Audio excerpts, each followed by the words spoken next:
Break के बाद स्वागत है आपका। बात करते हैं बिहार की। बिहार में 4 विधानसभा सीटों पर आज उपचुनाव हो रहा है। बेलागंज, इमामगंज, तरारी और रामगढ़ सीट पर यह उपचुनाव है। तो वोटिंग सुबह 7 बजे से शुरू हुई है, 5 बजे तक चलेगी। जो नक्सल प्रभावित विधानसभा इमामगंज है, वहां हेलीकॉप्टर से निगरानी की व्यवस्था की गई है, तो सुरक्षा के पुख्ता इंतजाम किए गए। इस चुनाव को 2025 के विधानसभा चुनाव से पहले सेमीफाइनल के रूप में भी देखा जा रहा है। दोनों ही गठबंधन ने प्रचार में पूरी ताकत झोंक दी है। अब जनता की बारी है। अगर सीटों के समीकरण और प्रत्याशी की बात करें तो बेलागंज सीट पर जहानाबाद से आरजेडी सांसद सुरेंद्र यादव के बेटे विश्वनाथ सिंह हैं। उनके खिलाफ जेडीयू की मनोरमा देवी हैं। जबकि इमामगंज सीट पर आरजेडी ने रोशन कुमार को उम्मीदवार बनाया है। वहीं रोशन कुमार के सामने जीतन राम मांझी की बहू दीपा मांझी उम्मीदवार हैं। तरारी सीट पर पूर्व विधायक सुनील पांडे के बेटे विशाल प्रशांत हैं, जबकि उनके सामने माले से राजू यादव उम्मीदवार हैं। तो रामगढ़ सीट पर आरजेडी प्रदेश अध्यक्ष जगदानंद सिंह के बेटे अजीत सिंह उम्मीदवार हैं। उनके खिलाफ बीजेपी ने अशोक सिंह को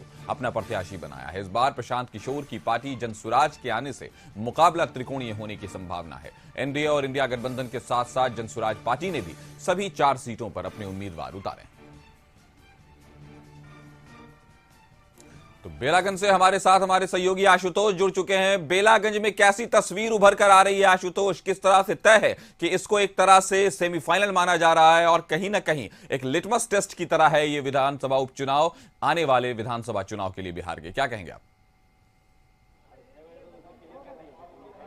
नहीं, बेलागंज से बहुत अच्छी तस्वीर निकलकर सामने आ रही है। जो वोटर्स हैं वो अपनी कतार में खड़े हो चुके हैं। हम तस्वीर दिखाना चाहते हैं।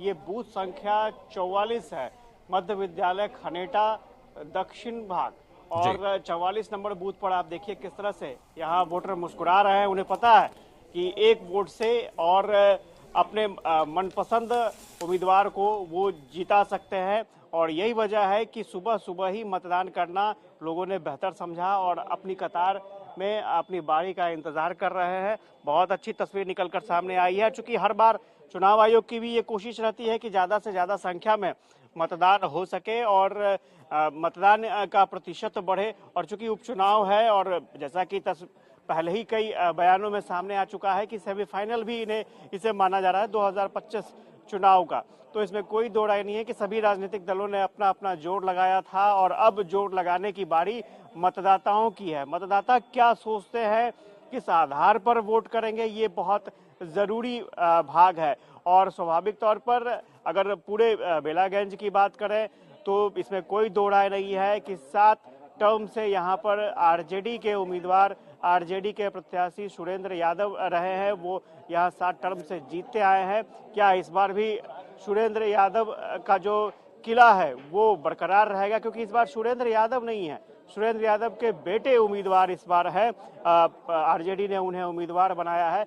तो कई वोटर हैं, जरा हम कोशिश करेंगे उनसे बात करने की कि वो क्या सोचते हैं और किस आधार पर वोट करेंगे। ये बताइए कि आप लोग सुबह सुबह चले आए हैं? हाँ, सुबह सुबह, क्योंकि काम करने के लिए जाना पड़ता है ना। अच्छा अच्छा, इसलिए सुबह चल रहे हैं कि चल सुबह पढ़ अच्छा। दें। क्या बेलागंज में काम हुआ है?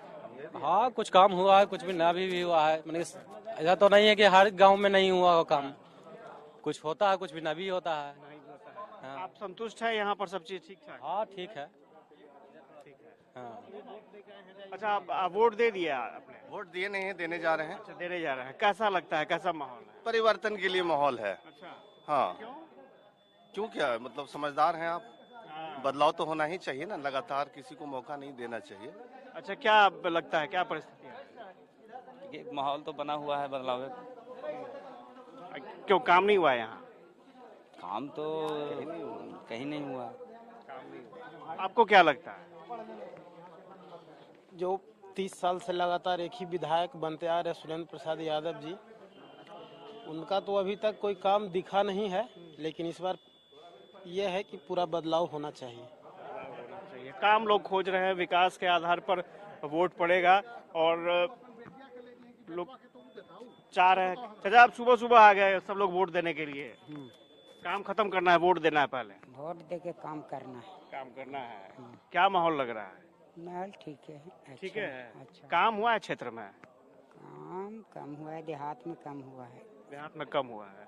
रोड किनारे खाली कम हुआ है। युवा है, ये बताइए क्या लगता है, क्या माहौल है? माहौल ठीक ठाक है।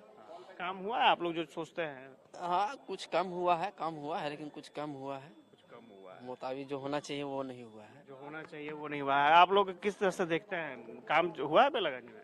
बेलागंज में अभी कुछ हुआ, पूरा नहीं हो पाया, उसके लिए बदलाव तो चाहिए ना। किस तरह से काम हुआ है सर? यहाँ काम तो विकास के अथी से हम लोग वोट दे रहे हैं, लेकिन यहाँ कुछ विकास में और कमी है जिसको पूर्ति करने के लिए हम लोग उसका बदलाव का चाहते हैं। यहाँ पर बहुत चीज की हमारे पंचायत में कमी है। एक महिला को गर्ल्स का हाई स्कूल भी नहीं है, था से उधर उस तरफ चला गया। तो हम लोग को शिक्षा के मामले में बहुत, हमारी बच्चियाँ बहुत पिछड़े हैं और उसको हम लोग एजुकेशन के स्तर पर लाने के लिए उसका हम लोग वोट कर रहे हैं।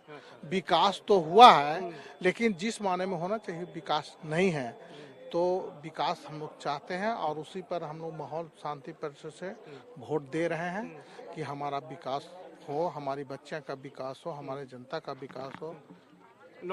एक तेजस्वी जी तो नौकरी की बात करते हैं, नौकरी उन्होंने दिया और दवाई, पढ़ाई, सिंचाई, कमाई की व्यवस्था हो।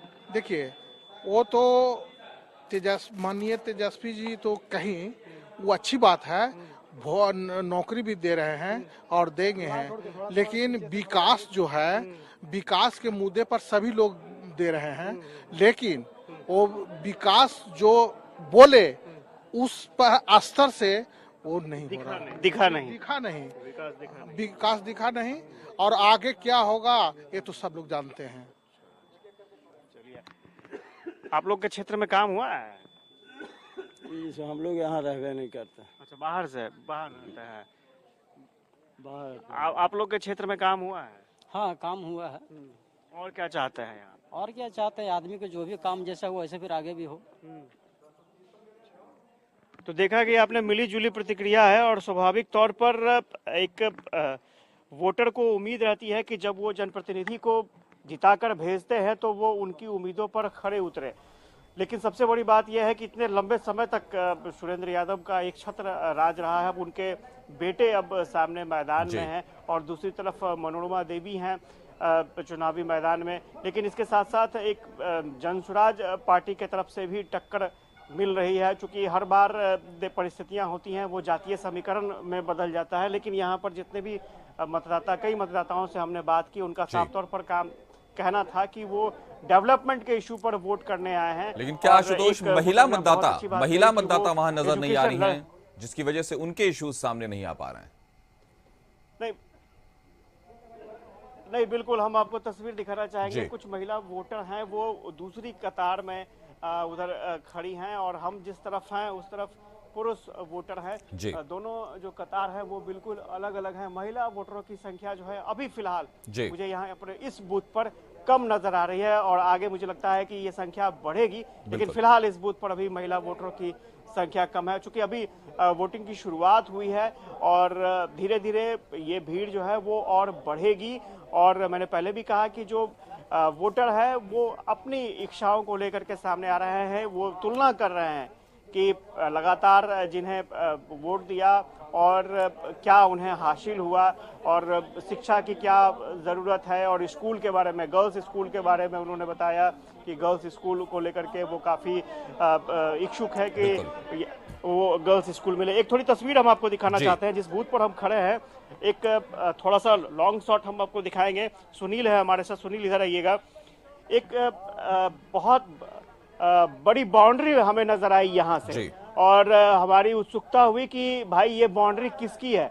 तो पता चला कि ये बाउंड्री जो है वो सुरेंद्र यादव के संपत्ति का एक बड़ा हिस्सा है और ठीक उसके बगल में यहाँ पर वोटर पहुंचे हैं वोट देने के लिए। तो स्वाभाविक तौर पर एक जब आप वोट देने जाते हैं तो आपके जहन में बहुत सारी चीजें होती हैं आपके काम के आधार पर। क्योंकि इस बार जब नीतीश कुमार यहाँ पर पहुंचे थे तो उन्होंने साफ तौर पर कहा है कि आप एक मौका दीजिए और आप देखिए कि काम जो भी आपका बचा हुआ है, रुका हुआ है, वो काम पूरा होगा। और जितने भी जेडीयू के नेता यहाँ पहुंचे थे वो 1 साल का समय मांग रहे हैं। आप 1 साल का वक्त दीजिए और जो भी आपकी डिमांड है वो पूरी होगी। अगर 1 साल में बदलाव आपको नहीं दिखे तो 2025 में बिल्कुल वोट नहीं दीजिएगा। तो इस आधार पर भी जेडीयू वोट मांग रही है। लेकिन एक सबसे बड़ा फैक्टर मैंने बताया कि जातीय गोलबंदी होती है, क्योंकि मनोरमा देवी और विश्वनाथ सिंह जो जिस दोनों उम्मीदवार है जिस समाज से आते हैं वो एक ही जाति से आते हैं। इसके अलावा मुसलमान वोटर भी हैं, वो क्या सोचते हैं।